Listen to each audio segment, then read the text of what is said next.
Hi, I'm Dorian. And I'm Patrick. And this is Tales and Tales. A place where us humans, our familiars, and maybe even our ghost friends explore everything cursed, cryptic, and creepy.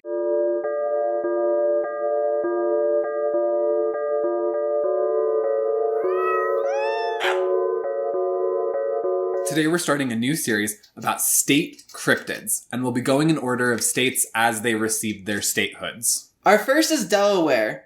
Delaware's most popular is the Selbyville swamp monster. So imagine, if you will, it's the 1920s, and you're out in the backwoods of Delaware, trudging through cypress swamp, trying to find your next big game. Big game for cypress swamp is typically like a raccoon. Your hunting dogs and faithful, fearless companions are by your side. Dogs, with their heightened senses, race ahead of you, hot on the trail of something. Something big. You follow them down a ways just to find, as soon as they're back in your eye line, they've stopped. Dead in their tracks. Refusing to move, tails between their legs, you go up to them, trying to find what's wrong. It's very unusual for hunting dogs to just stop. You check and make sure that they're okay. And you look up to see what it is that they're staring at. And there, through the thicket, the brush, the gas is something. Horrible screams echo through the trees, and the sound of branches snapping as something plunges towards you is lingering in the soundscape. Well, that was a pretty intense little depiction of what went on, what exactly happened there. But this was the case for two hunters who recounted their tale in an interview with Andy Nunez. 40 years later, in the 1960s, the Delmarva News published a photographed encounter with the legendary Selbyville swamp monster.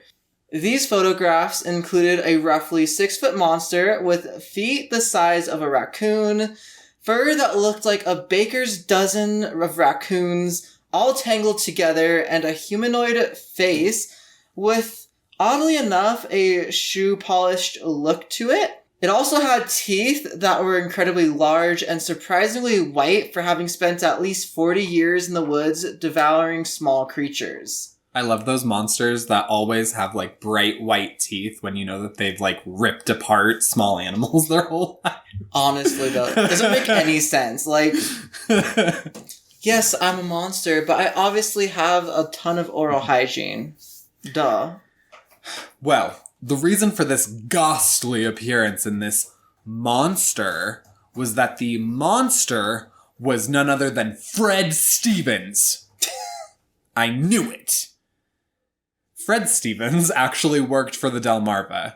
He fashioned a costume out of his aunt's raccoon fur coat, which I'm sure that's the height of fashion somewhere.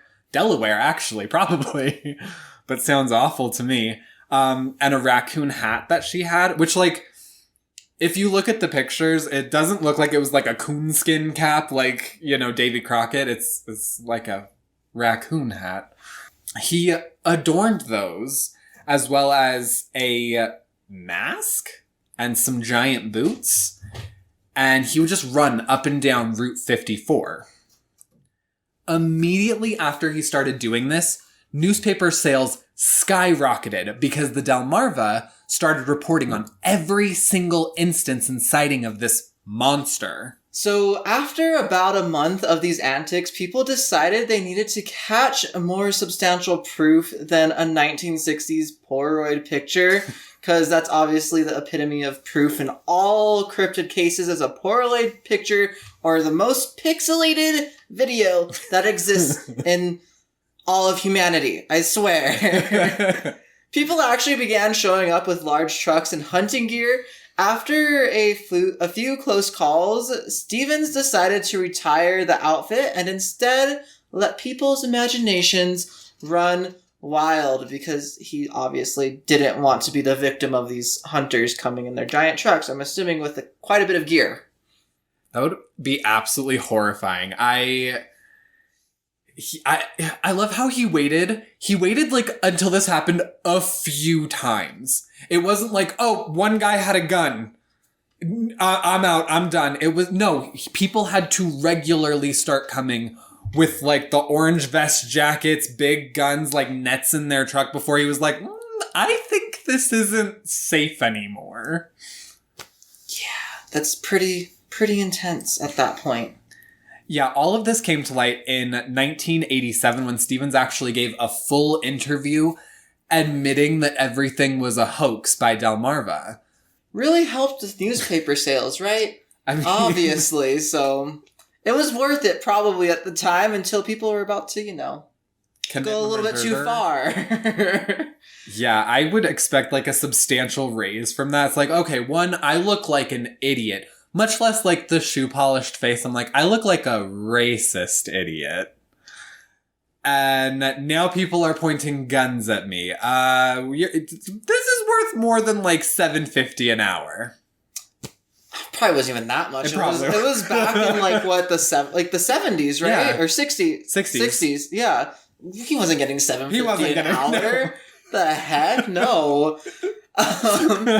Anyways, for almost 20 years, the legend was put to rest. No substantial sightings or anything like that were around to report until 2007.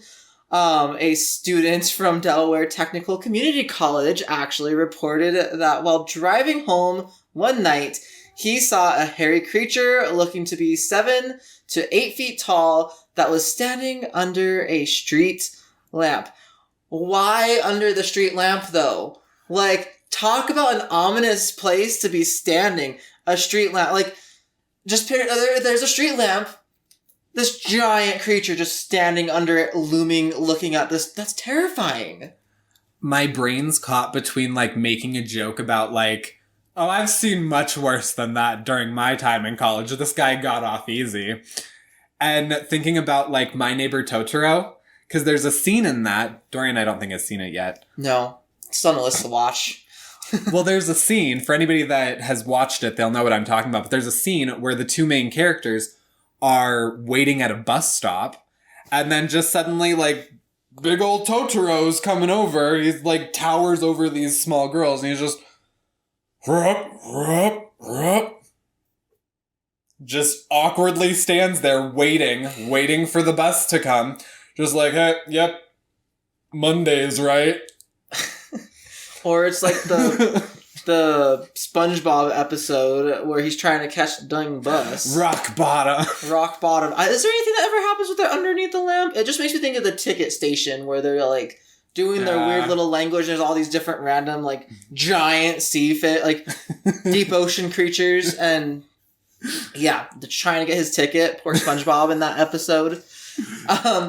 Also, I would be running if I saw this on the way home from college. If he's close enough to the college campus, for all he knew, he could just run and go hit one of those emergency buttons really quick.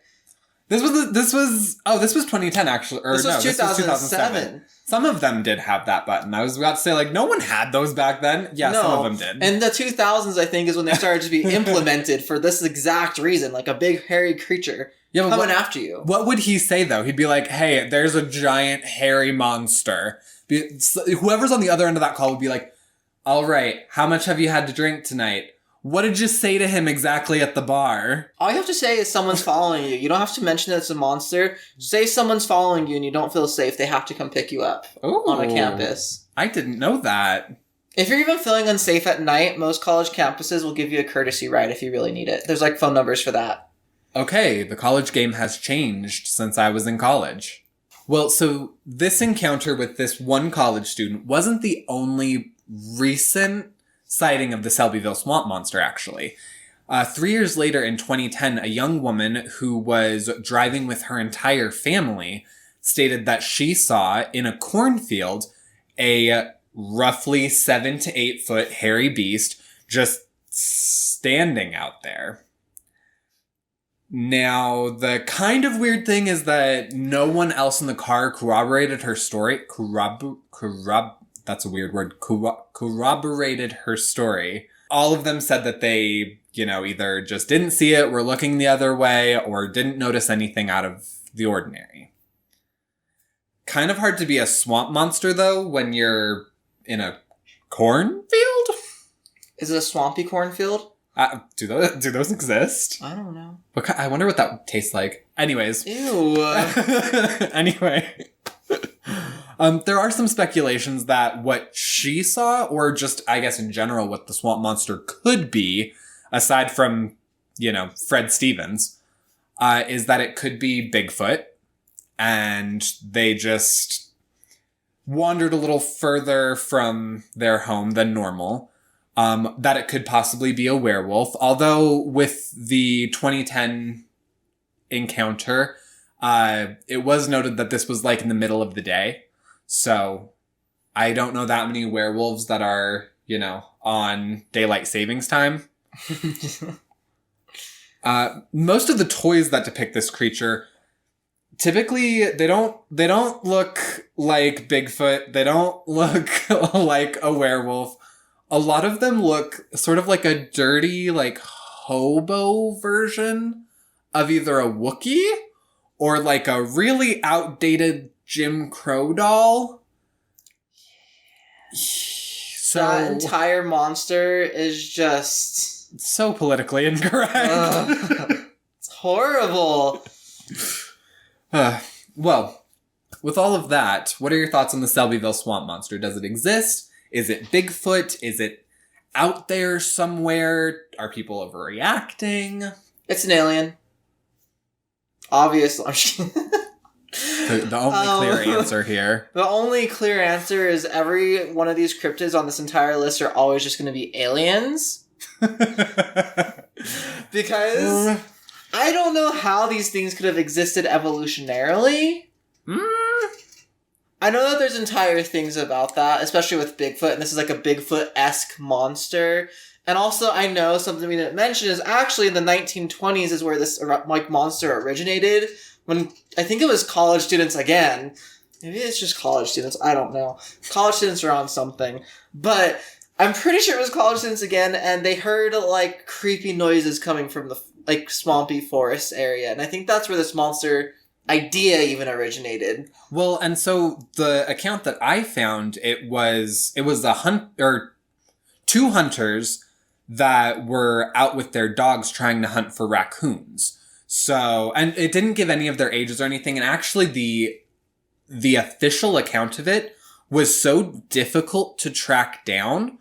I tried looking actually at the Delmarva. I tried looking up Andy Nunez, and the actual verbatim account has, to my knowledge, for the most part been lost. There's tiny excerpts from it, but actually trying to look for the full interview was near impossible. So I don't know. It's interesting because most of the speculation around this was just that they had heard something. The actual visual sightings of it didn't happen until much, much later when people would claim that they saw, red eyes or that they saw a hairy creature or anything like that. For the original encounter that happened in the 20s, it was just two men that their dogs, their hunting dogs, who are very difficult to scare, stopped, looked out. Oh my goodness, there's a dog barking behind us. That was perfect. They just stopped, looked at something that the humans couldn't see, and then they heard a blood-curdling scream, which of course every scream that you hear in the woods is blood-curdling.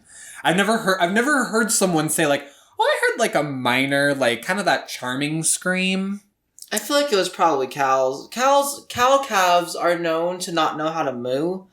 And I'm not joking. When cows are calves, they don't know how to moo yet, so they just kind of scream. And I'm pretty sure that all of these weird random screams, random like yells that people hear throughout all of these encounters most likely are just cows, because I have literally seen a baby cow in a cow herd while I was camping try to moo and it cannot moo. Let's just say that. It was very terrifying. I've also tried to look this up like on YouTube, and I can't find any videos of a cow calf not being able to moo. But I know it's a thing because I've seen it with my own two eyes. That could also just be a cryptid from New Mexico. But we're not going to get into that because that's kind of terrifying.